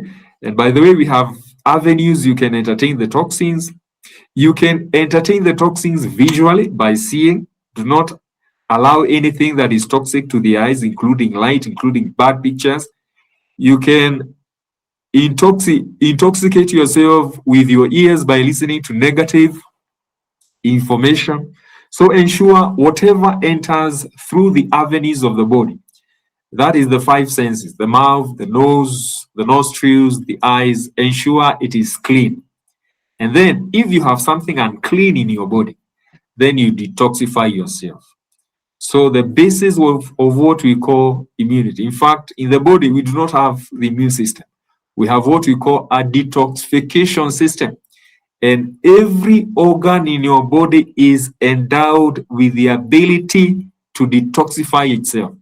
So in school, we used to learn that we have only a few elimination systems, the kidney, or maybe the colon, the lungs, but every organ, including the heart, has a mechanism to detoxify itself.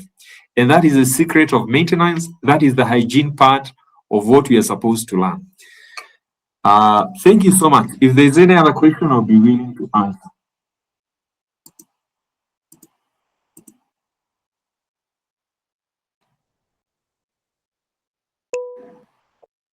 In the meantime, I'm still looking out for callings wherever you are.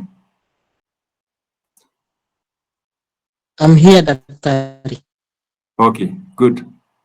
I can see some people have raised their hands. So we can begin with Andrea Nokoth, then we go to Derek Mokeira.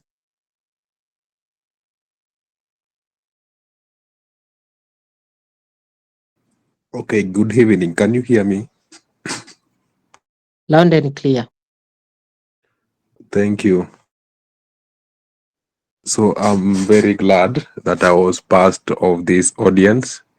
A brief introduction about myself. An undergraduate medicine student in fourth year.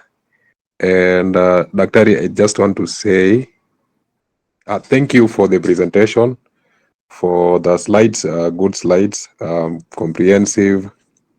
Your Swahili was also quite good. I liked how you were able to explain in Swahili, and also felt like it was a content gala because there's so much that we covering in a small space of time, and I was a bit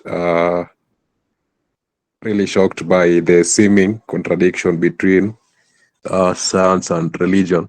Anyway, just because of time, a few things that I wanted to ask. Number one is on your stand concerning the relationship between bacteria and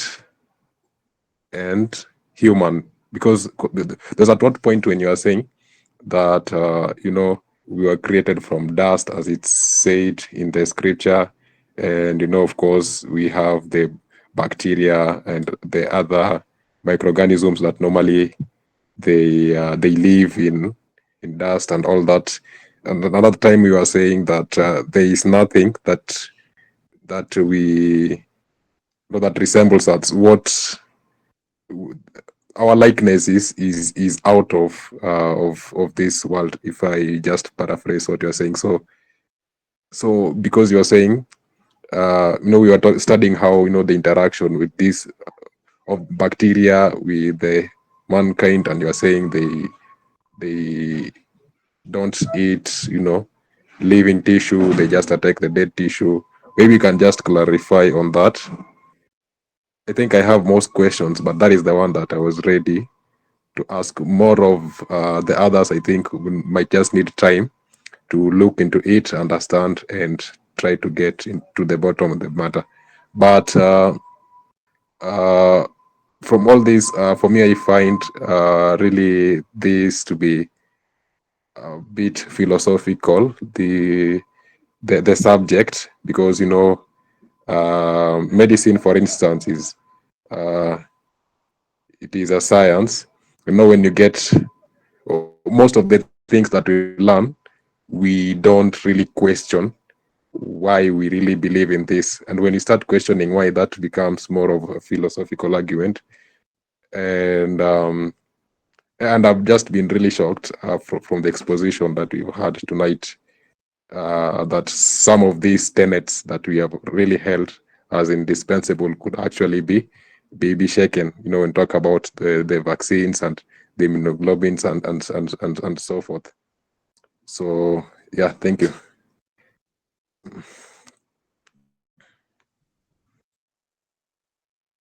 Dr. I think you have answered the question. Yeah, I got the question. Yeah, his main Okay, kindly.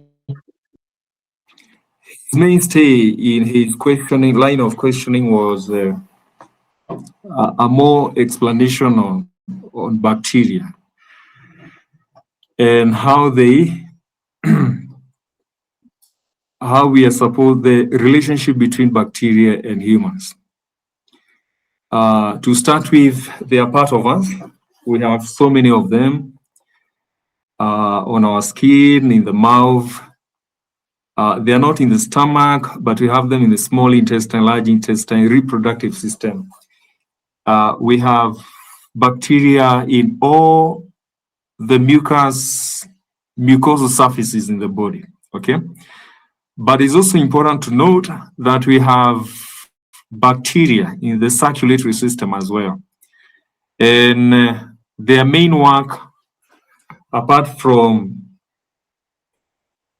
being part of that ecosystem, some of them help us in, especially in the digestive system, they are part of what enables us to digest certain food components. We know the other work is their janitors. So their work is to get rid of dead tissues. So dead and decaying tissues. So on a daily basis, we have a lot of wear and tear, and we have dead cells. And this is part of the system that helps us to cleanse the system from within, okay, from within and from outside. So all these dead cells. So bacteria are so weak. They are so weak to the extent you can find out from mainstream science itself that they do not have they do not have a complicated system. They are lacking certain organelles if they are there, such as mitochondria, okay, which is the source of energy. So they have to depend on the host for most of the things. So God had designed they should not be strong enough, because by being stronger, then it would mean they would have been detrimental to us. So their work is to get rid of any dead cells, any decaying tissue in the body, and they'll get rid of that.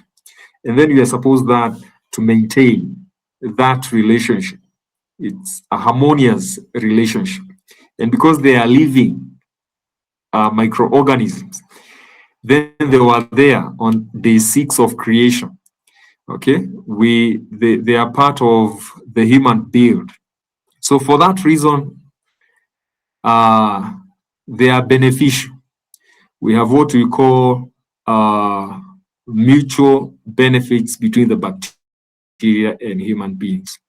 One thing that is so clear, and this is what I'm challenging anybody here, okay, to go and study, come up with a very dense and studied, okay, position, and tell me if there is one disease, any one disease that bacteria can cause, and then we can argue from that point. But until that time, the point is they are very important to the body. In fact, they are part of what we call a healthy human organism. Thank you so much.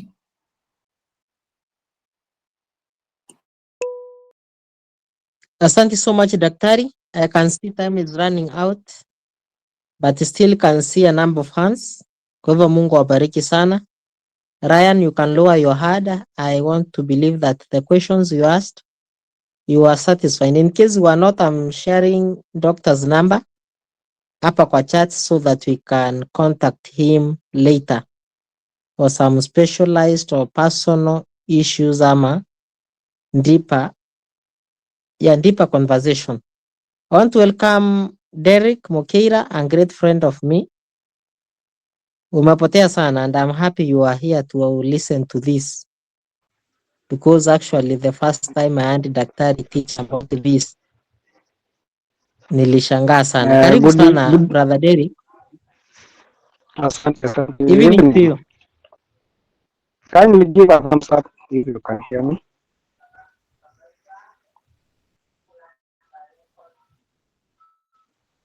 So, a thumbs up ndo nijue. Oh, thank you.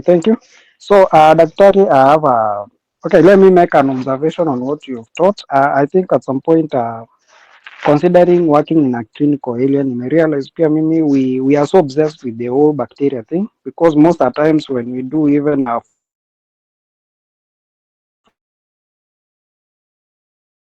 full him, the WBCs, ukipata anywhere we have more than a 10, we are so obsessed with giving antibiotics. Sometimes, well, we all have reservations on a lot of things. So I'm also learning on the same. Nimekuwa tu indoctrinated in the whole healthcare practice. So I think I'm also learning. So the question is, you've talked of the detoxification. How do we solve some issues that we have? You've talked of detoxification and supplying of nutrients necessary. Now, what about the people who are chronically ill?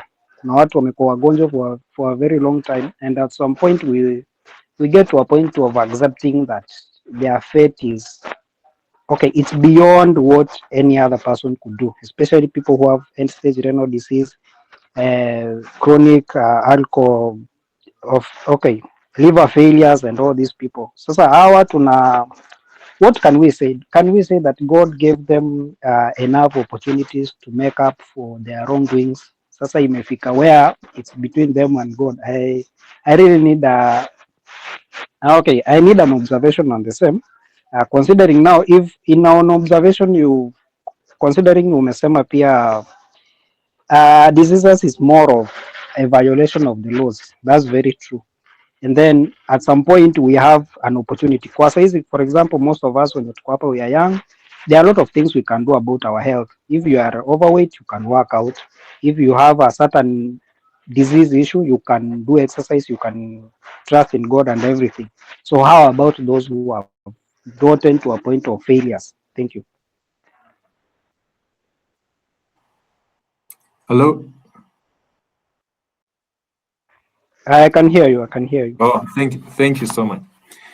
So, thank you for that observation. It's an important one. I have also encountered cases where somebody has lost a function of the organ. So one thing we may agree is the same way we have a spiritual and pardonable sin, the body also has a physical and unpardonable violation or sin. Because the only chance we have, now that I said that every organ in the body has a detoxification mechanism. So the only chance we have in eradicating any disease is when all the organs or the specific organ is functioning normally. Because if we lose the structure, that's the anatomy. Because the fluid anatomy, which is very key in detoxification, is not going to work if the structures are not normal. Okay? So let's consider that God did a very good job in organizing the body into organs, and they have different shapes, and those shapes dictate the functions they are doing. And it's important to know the body parts are different. I needed to say that. And by being different in shapes, they're different in function. Now, we have a chance if the organ is not damaged. But what will happen when you have lost, say, 50% of your organ?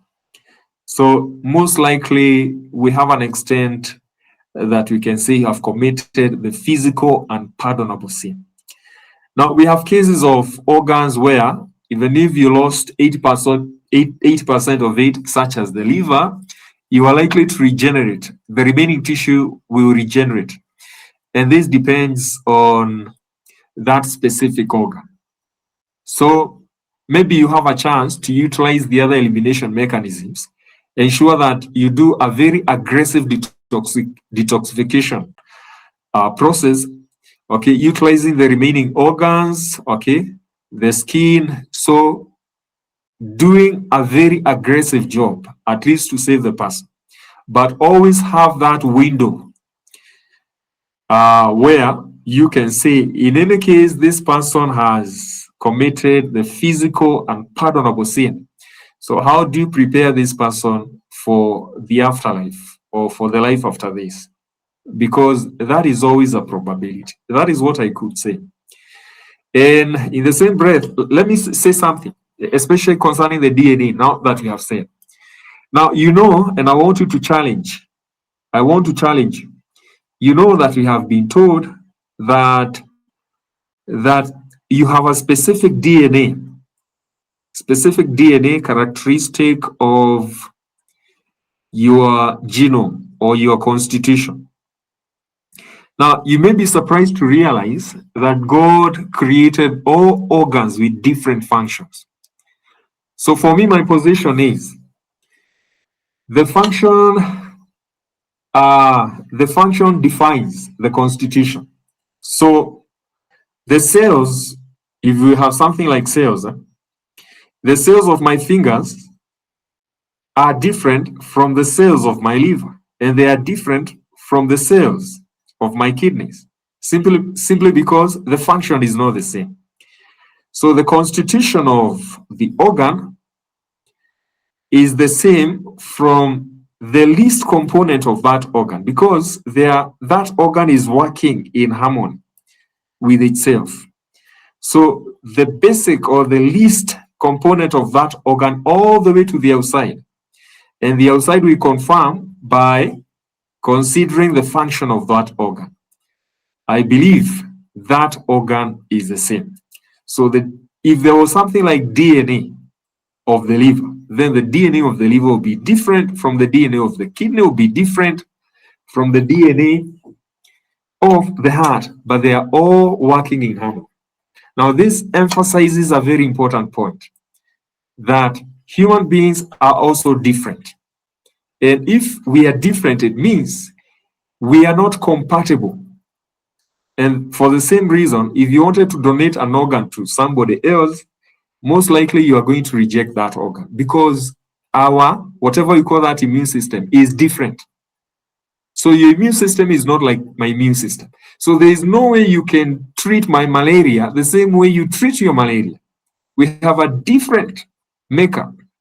So you cannot treat my hypertension the way you treat your hypertension. And you cannot treat my diarrhea the way you treat your diarrhea.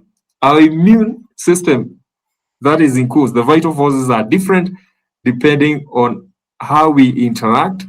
And for the same reason that no human being is similar to the other apart from the identical twins.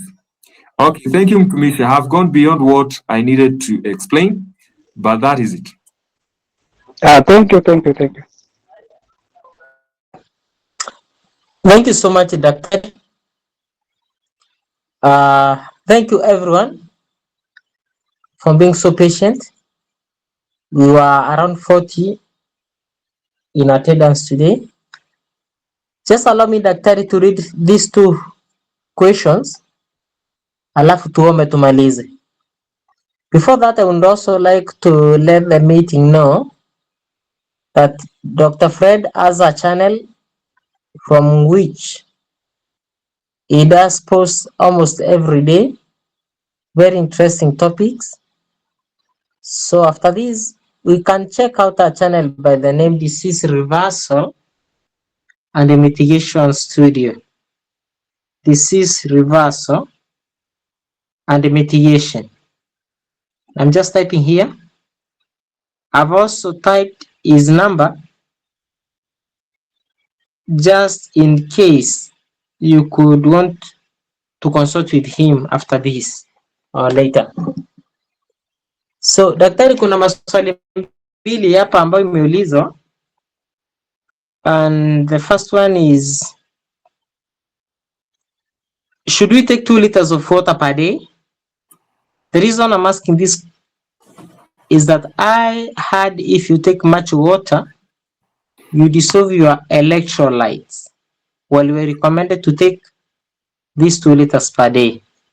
Hiyo ndio swali ya kwanza. So kindly you can respond, alafu tuende kwa hiyo ingine. Okay.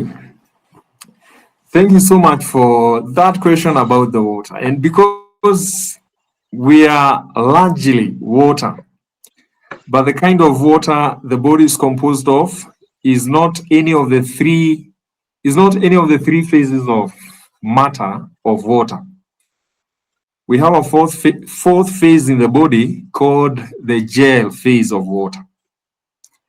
So that is why if somebody pricks you, you do not have a spurt of water. So the kind of water that the body has, it's in the fourth phase of water, something like gel. Okay. What can I describe it to? A very thick porridge. That's the kind of water we have in the body. And what we want to avoid as much is to disrupt the charges in that gel, because that is the secret of what we call your immune system. So what do we need to do? We have to ensure that the water we take matches with activity. So it will be determined by your level of activity. And it's always important to be intelligent, because intelligence, it's part of what we call the immune system or the vital force, so that you are able to identify signals of replenishing water before you get the thirst signal, because the thirst signal, that's a dry tank. So we do not want to go beyond. We do not want to go dry, but we want to ensure that we listen to the body signal so that we can replenish water depending on the needs. So it's so difficult to determine for you how much water you are going to take, because I do not know how active your body is. But one thing I can tell you for sure, it is wrong to flood the body with water, because you'll be disrupting the charges. But if you can listen to the signal that comes before the thirst signal, that would be the most ideal time to take your water.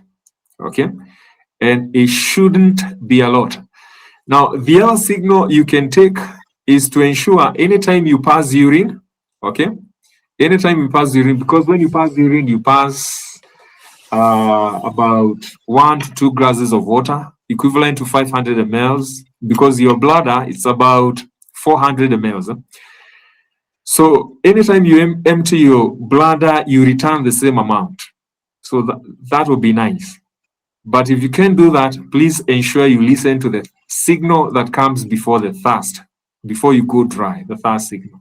So simply that is what I can say. Thank you. Thank you so much. I think in addition to that, it's good to take some salt with the water. A little specific is pink Himalayan salt of Celtic salt.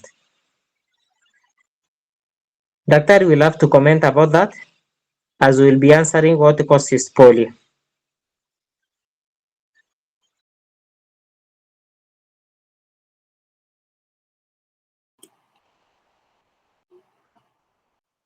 Hello? Okay. Yes, we can hear you. Oh, thank you so much. I agree with what you have said, Brother Collins, that you're supposed to ensure that the water you take is not going to be wasted. And how do you waste water? Some people get dehydrated because they have disrupted the mineral balance in the body. In fact, they have very imbalanced charges, and these charges are dependent on if you have the right amounts of salt. So it is important to keep the water to the body. You flavor it with salt, okay? Whole salt, the one that contains the most minerals. So that is important. And then the other part is somebody is asking about the causes of polio. Polio. Yeah. So that one you can read in First Testimonies of Volume 1 of Testimonies, page 268. If you read paragraph 1 and 2 in the context of the Second World War, you are going to find that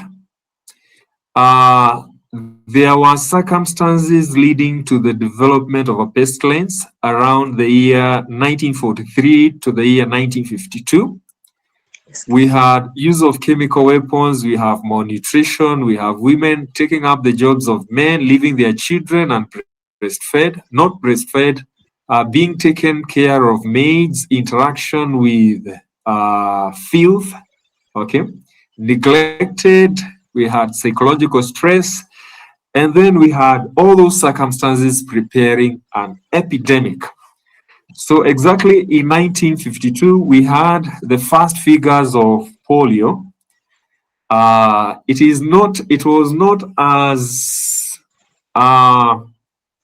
was not as massive as it has been reported, because in 1952, when they gave the national figures, we had around close to 4,000 people who had polio.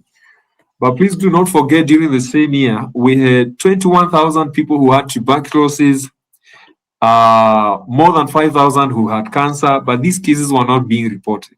Okay, the same scenario reproduced itself in 2020, where we had exaggeration of reporting for the COVID victims, neglecting any other conditions. So we know media hyped the cases of polio.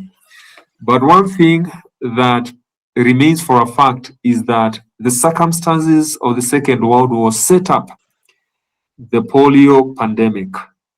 It had everything to do with the chemicals, everything to do with malnutrition, ecological stress.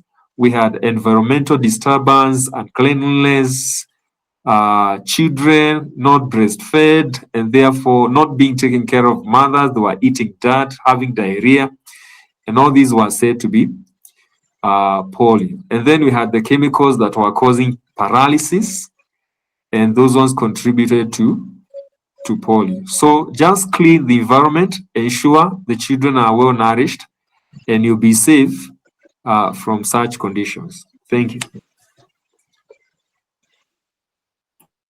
Just to ask, you sent testimonies to the church volume 1 page?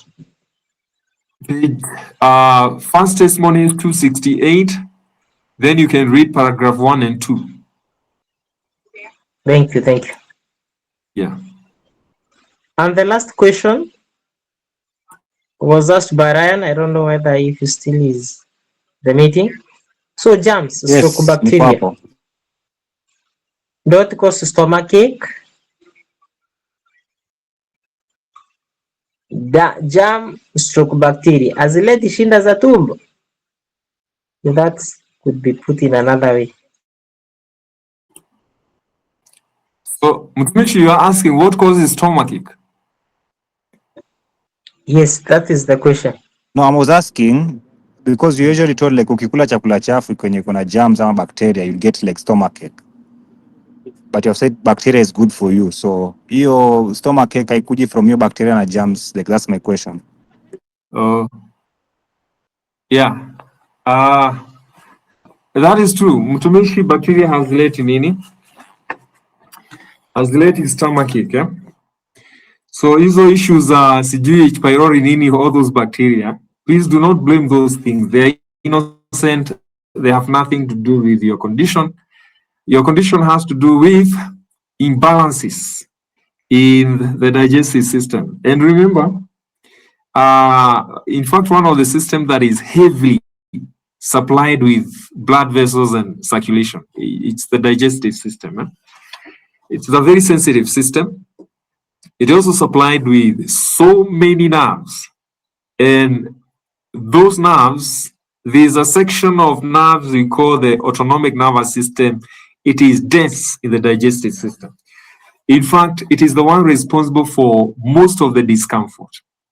So it has to do with a system that has not been rested, because the digestive system only functions best at rest without stress. Okay.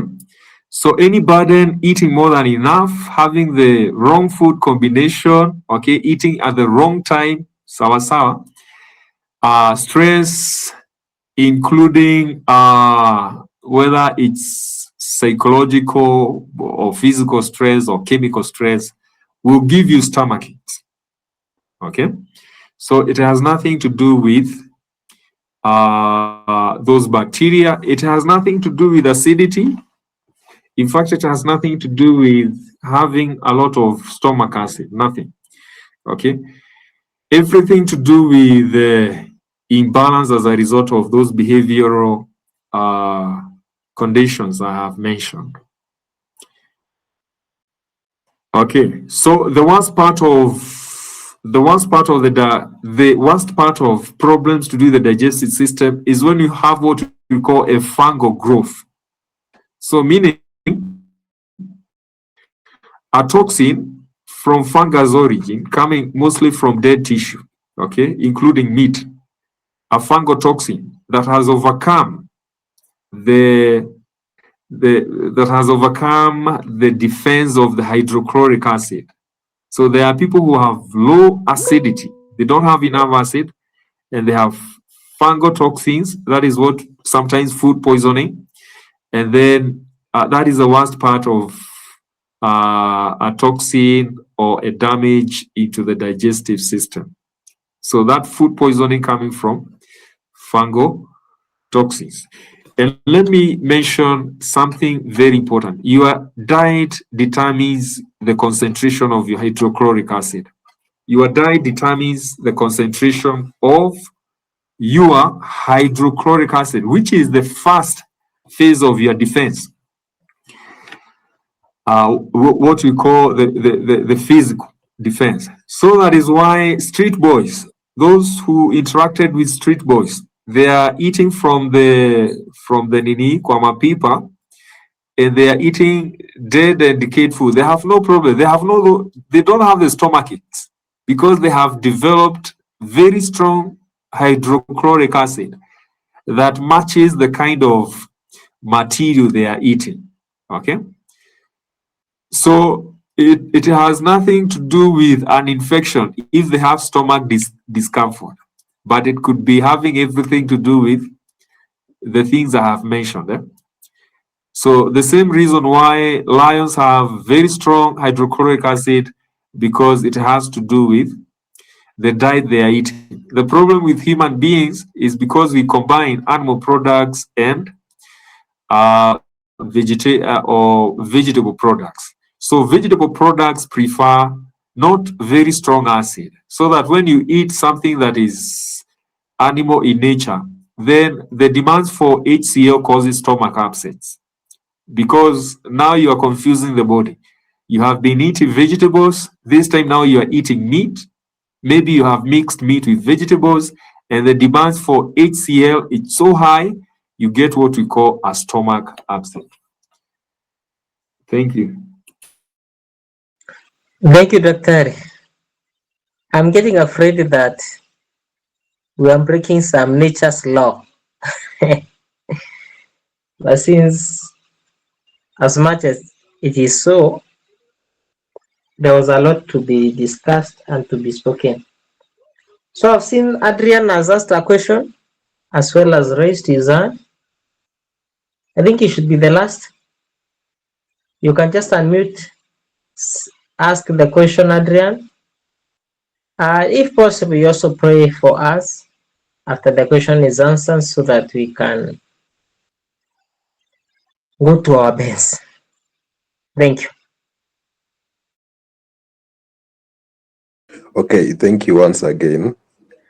Still on bacteria. So if you challenged the teaching or the philosophy of conventional medical science that says, of course, infections causing the abdominal pain.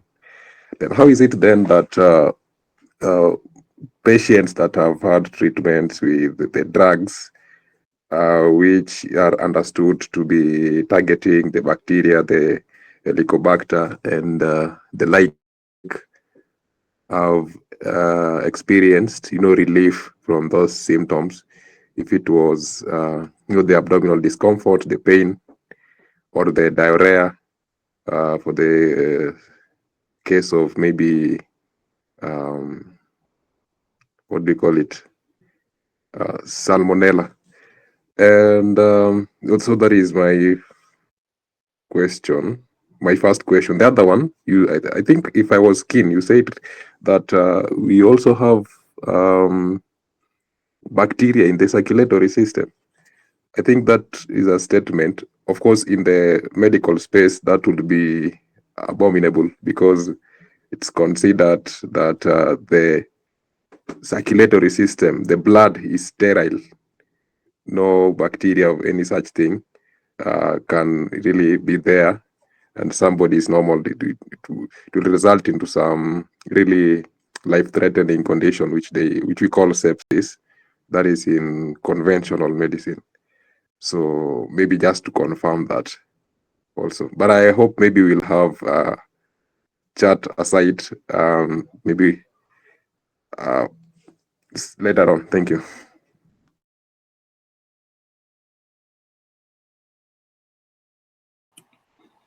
Okay, thank you. Let me address the first question.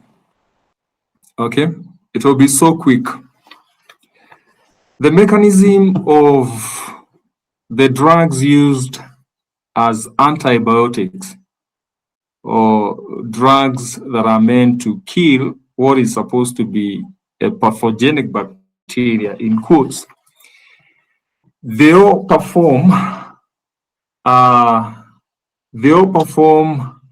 using this one principle, that they stop in the process of being said they are killing bacteria. They stop what we call inflammation. And the basis of all diseases is inflammation. So the relief comes from stopping the inflammation. So when you stop the inflammation, what are you doing? You are masking the symptoms. You are preventing the body from healing naturally. And this means if you mask the symptoms, you're going to lose those signals. And there will come a point when you get a disease that will not give you signals. And cancer is one of those diseases where the body has been, the normal mechanism of sending signals has been stopped. And therefore, if you numb those symptoms for so long, not allowing the body to heal naturally, not supporting the system to detoxify, then eventually you'll get a disease that comes silently, simply because you have masked the symptoms. Or you can get an imbalance of the entire body, whereby all the organs work against each other. So they'll lose the ability to recognize each other. So that is how I can address that. That the drug you're using stops inflammation, gives you what we call relief, but by so doing, it is masking the symptoms. The disease will come in full force later without the typical symptoms. So the second part of your question is concerning the bacteria being found everywhere in the body, including the circulatory system. So seeing that abominable is based on what we have been taught, okay? But what we know, we have a very extensive detoxification system called the lymphatic system in the body, traps everything that is toxic to the body, okay? Now, this system has organs or lymph nodes whose work is to trap those toxins. And the end of the lymphatic system, okay, the end of the lymphatic system is in the circulatory system, that is in the blood. So we have, because these bacteria do not have, that is what we are told, they do not have, in fact, they are weak. They depend on the host for survival. If they depend on the host, then you can agree with me, they do not have their own energy. They do everything depending on the host. They feed on the dead tissues from the host, and these dead tissues are everywhere. We have dying cells everywhere, okay? So if you do not clean the body, get rid of these dying cells, we have material, we have quotations from SOP which are consistent, that whenever there is a dead tissue, you are likely to find accumulation of the fungus there. And where does this fungus come from? Of course, it's the same bacteria that were cleaning up the system that have taken new roles, okay? And they are going to grow as a mass. That is what we call a tumor. If that fungus breaks off, that is what we call metastasis, and cancer has metastasized. So the point is, these wonderful elements or microorganisms are everywhere in the body, looking out for any dead, decaying tissues, idle cells or idle materials, and they are going to feed on those materials, help you to cleanse the system. But if the materials are just too much, to the extent the body is not able to eliminate them, then they become a tumor and they are lodged anywhere in the body, okay? So that is what justifies that we have the janitors, the bacteria, everywhere in the body. And Their work has been cut out for them by God to help you to clean the system. But they can be overwhelmed depending on, you could be generating a lot of dead tissues more than you are regenerating. And that will cause you to have more serious diseases such as cancer. Thank you.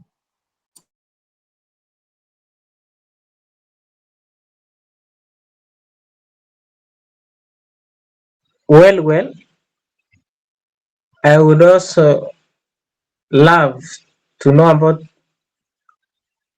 I would like to ask my own questions because of time. Itabidi tumalizie hapo, kwa sababu ningetaka kuulizia pia kama CBC, complete blood count test, kama kweli inaweza katusaidia kudetect hizi magonjwa ama na another test. Anyway, thank you so much friends for your patience. I'm humbled to have 19 people present this very hour baada ya muda mrefu huu. So I want to volunteer to pray with us and for us. Let's meet again on Sunday on one of the most interesting topics we can have. I think it's the last or second last, which will be the reproductive system. Kwa hivyo Mungu awabariki sana.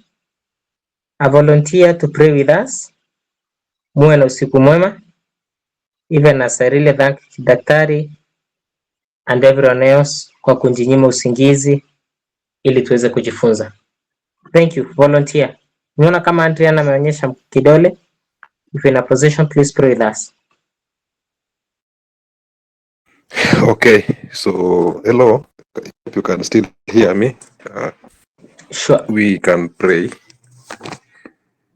Thank you, Almighty Father, for this session we've had tonight, for being our teacher. Thank you for the knowledge. Pray that you may open our minds, give us understanding, and help us to stand for the truth and for the right principles, and also give us the power to be able to overcome the sins that plague our lives. Cover and protect each one of us, and meet us at our points of needs. Take care of us until we meet again for the next session, because we pray, believing and trusting in Jesus' name. Amen. Amen. Mungu awabariki sana. Thank you so much. Thank you so much, friends. Mungu awabariki sana. In case you're not in the group where we do share these updates, you can text my number. Naweza nikakuadd to the group for easy notification, other group discussions, and a number of things zenye tunafanya pamoja. God bless you. Mungu awabariki sana. Daktari, unless you have something to say before you sleep. Good night. Thank you for listening. Asante sana. Mungu akubariki sana. Akupee miaka mingi na afya nyingi ili tuzidi kujifunza pamoja. Give us your number. I've shared my number. Kuna Dr. Fred, kuna yangu. My number is hiyo yako hapo juu.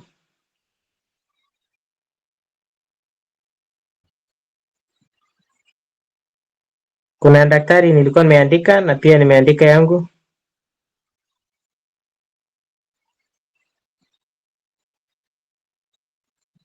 Yeah. God bless you. God bless you. Have a good night. This presentation will be shared in YouTube katika hiyo channel ya daktari, disease mitigation, disease reversal mitigation.